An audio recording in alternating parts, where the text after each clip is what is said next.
I want to talk about something that's really kind of a simple concept, but if we take a closer look at it, we can see how important it really is and how much it affects our day-to-day lives and just our ability to kind of discern things in the world. So you have the concept of good and bad, right? Everybody kind of knows there's good and there's bad. And everybody in their own life has really experienced probably something good and probably something bad as well. So just through our own life experience, we know that this is the way it is. There's good and bad, right? But if we kind of just be a little more specific and delineate the terms a little more concisely, we have good and then we have evil, right? Not everybody has experienced evil, so therefore some people think that it doesn't exist, or sometimes evil masquerades as good, like a wolf in sheep's clothing type of thing, or sometimes evil just manifests itself in other ways, other bad ways and deceptive ways and things like that. Now with the good, you have truth and you have love and you have peace, you have joy, right? And then with evil, you have lies and you have destruction and despair and hate, right? Those are kind of things that we take for granted, right? How do we navigate all this, and how can we tell what's good and what's bad, and trying to make decisions and figure things out? So this is where the concept of pneuma pythanos comes in. Pneuma pythanos means, it's an ancient Greek term actually, and it means spirit of Python. So why is this important to know? So this pneuma pythanos concept, basically what it means is that it's referring to this concept that people will take a slice of truth, like something that's true, and then pack a bunch of lies onto it and construct this package of lies, but there is a piece of truth in it, and they'll use that piece of truth to ensnare you into the lies, right? So that's the concept of pneuma pythanos, or spirit of Python. And like I said, it's an ancient Greek phrase, and it came from, it's kind of like a whole long Greek mythology story, but the Oracle of Delphi was, I remember, Gaia was the one spirit, and then Gaia had a son named Python, and then so another god sent out two eagles that crossed, and when their paths crossed, it was right at that spot in Delphi, so it became like a spot for like high priestesses to do, and priests to do worship ceremonies and things like that. And so it became where they would have like a central spot for fortune telling, and everybody from like all over that area in Greece and surrounding areas would come, and they would come to that Oracle of Delphi to get advice. And the Oracle of Delphi was called a Pythia, like we would say a psychic or a fortune teller or something like that, but they called them a Pythia after the son Python who lived there. So when Christianity came about and they were focusing on truth and good, they realized the difference between something that was coming from God and was true, and something that was coming from demonic spirits and was potentially evil, and so they characterized that bad stuff as the spirit of Python, right? One example of one of the oracles at Delphi, one of the Pythia, gave this prediction. It was some leader, I forgot his name. He went and he asked, he's like, should I go and invade Persia? And she was like, yeah, well, a great empire will fall if you invade Persia. So he goes and invades, and it's his own empire that falls. So there was some truth there. She said an empire was going to fall, but it was his own empire. So he basically self-destructed himself, But anyway, so this spirit of Python phrase is actually in the Bible, and where else would you go to try to figure out what's right and wrong, what's good and bad, but the Holy Bible, that is a book of basically the moral compass. And if you're thinking, I don't want to hear anything about the Bible, I heard too much, hypocrisy and deception and lies that associated with it, I totally agree with you. I totally understand, and I'll probably do a separate podcast on that. The Bible is probably one of the most abused and misused books or phenomenon. People will pervert it and abuse it to advance their own agendas. And so this is another good example of spirit of Python, where there's truth. The Bible is truth. But when people pervert it and distort it and use it for deception, then it's another situation like a spirit of Python. The Bible is truth, but then people tack their own agendas to it and deceptions to it and distort it, and then make everybody think the whole thing is bad, and it's not, because you can use the Bible in your own personal life to help discern the difference between good and evil and bad and good and all that. So if we look at this example from the Bible in Acts 16:16, Paul and Silas, they're on their way to go to a place of prayer, right? And then they encounter this girl who is she's demonically possessed, it says in the Bible.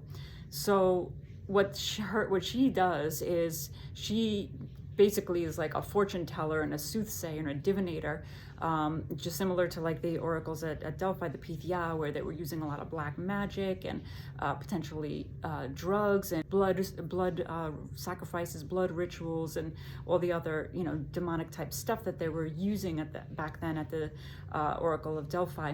So this girl was similar to a Pythia, where she was like a fortune teller, a psychic, and she was making her owners money. So she was a slave, she was a child, and she was a slave.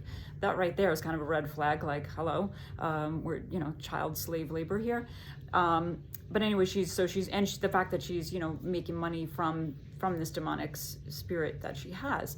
So as Paul and Silas are walking along, going to this place of prayer, this girl is there and she's calling out, these men are the servants of the Most High God who proclaim to us the way of salvation. So she is saying the truth. There's truth in there, but there's going to be a lot of lies and other things mixed in there. And of course, Paul and Silas cast the demon out from her. She no longer has these spiritual powers anymore. Paul and Silas get locked up, they get beaten, the whole thing happens. But it's really just, this phrase, spirit of Python, is in the Bible, and in that situation where Paul and Silas encounter this girl that will give bits of truth, but it's coming from a demonic place, so it's not going to be authentic, real truth. It's going to be pneuma pythonos, using truth to deceive and deception, right?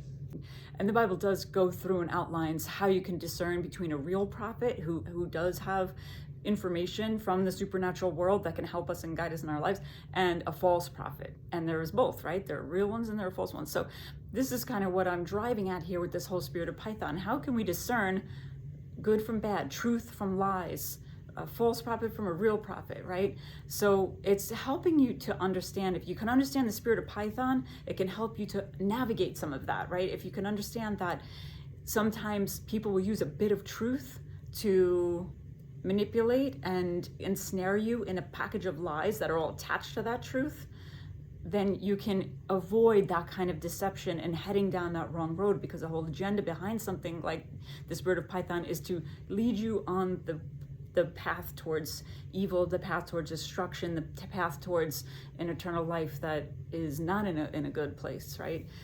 Without getting like super theological. So but it can just be a practical tool too, just in life. Like when you're hearing about something, hey, maybe I should, look at this a little bit closer. Okay, so one example, something that we're probably all dealing with today is, with COVID and the masks and the measures to reduce the spread of infection. And like I said, I am a public health nurse educator. I've been licensed as a medical professional for over 20 years. I do understand the concepts of infection control and epidemiology and the slowing of the spread of infection and things like that. And you know what? And this would be a really long conversation about masks, because there's different types of masks: cloth masks, surgical masks, respirator masks. They're completely different things. They all have different levels of protection that they offer and things like that. So, and they have risks and benefits as well. But my point, and I'm not saying all masks are bad, but if you're walking down the street by yourself not wearing a mask, you are not responsible for your neighbor getting COVID and getting sick and dying. And there's a lot of this whole if you didn't wear a mask, you're responsible for others' deaths. Yes, wearing a mask can be an effective way to stop the spread of infection. I've taken care of people with TB and other infectious diseases and not gotten sick and not spread it to other people. The PPE does work, right? But that's the piece of truth. But then all these other lies that are packaged onto it, that you're going to be responsible for killing other people, if you're not walking down the street with a mask on, So there's so much gray area, right? There's good, there's evil, and there's a lot of gray area in between. So it can be super confusing and hard to figure out what's what, because you might be thinking it's easy to be like, okay, this is good and this over here is bad, but sometimes they're all mixed together, right? Like this is the spirit of Python. Sometimes there is a bit of truth in there, but we gotta pluck off all those lies that are attached to it and get rid of that stuff so we can see clearly about what is the truth and what would be good and what would be bad and what leads us on a good path and what doesn't. And a lot of people kind of sense that in their soul. They kind of get this feeling like, I don't know, something just doesn't feel right with this, or what are we doing? And so you have to pay attention to that bit of intuition. It kind of leads you on the path to think critically and look at the situation. Observe what are we seeing, what is going on here, what other information can I gather about this situation, and then critically asking questions. And by asking questions, that helps you to also gather more information. And once you're able to get a clearer picture, and then you use that process of talking with other trusted people. Again, trusted people that care about you, people that love you, people that have areas of expertise that can bring in additional information. It's very similar to the way we make the healthcare decisions, right? Gathering information, looking at all the different aspects, talking to trusted people, really taking the time to process, looking at all the pros and cons, risks and benefits, and having discussions with people to really come to an understanding instead of just blindly following along and not really putting any thought into it, right? Because it's our life and we have to live with the consequences of it. So just having that mindset about the spirit of Python and kind of being able to recognize, hey, there's some truth in here, but what about all this other stuff that's attached to it? Does that belong there, or does that need to be separated out? How can we look at this more clearly? One more example, Joel Davis. So Joel Davis was a young man who I believe he founded Youth to End Sexual Violence. And that's great. Youth to End Sexual Violence, absolutely. We're all in, right? Nobody, first of all, sexual violence, any violence, especially sexual violence and children, of course, this is 100% a great cause. Everybody would want to support something like that. However, this man, Joel Davis, even though he was the one working for this and the spokesperson, and he was out there, talking about ending this sexual violence, in his court documents, the police records showed the records of his text messages where he was specifying the single-digit age of the child that he wanted to have sexual interaction with, and specifying what sexual interaction he wanted to have.